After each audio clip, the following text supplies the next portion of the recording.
Pag nakakuha ng bungang ititinda, magtitinda po tayo sa ating barangay. Pag kami po nakapagtinda, makakaipon po tayo ng porsyento.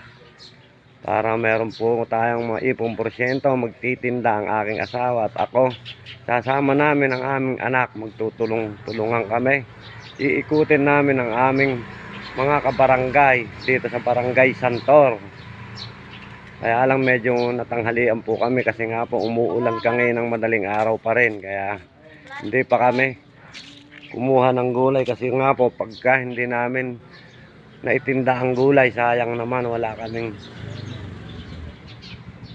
pagbebentahan. Wala kami may pambibiling bigas kasi nga po ganun po ang buhay namin.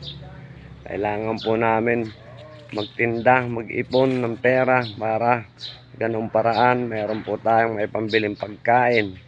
Ganun po talaga ang aming pamumuhay. Ang kasabihan nga, kung hindi kami kumahig, hindi kami tutuka. Yun po ang kasabihan sa atin ng mga matatanda nung araw. Kaya eto kami ngayon nagtsatsaga, nagpupursigi, nagsusumikap para sa ikabubuti ng aming pamumuhay sa pang-araw-araw na gastusin. At yun po talaga ang aming ginagawa para mairaos namin ang pangangailangan ng aking pamilya. Ang una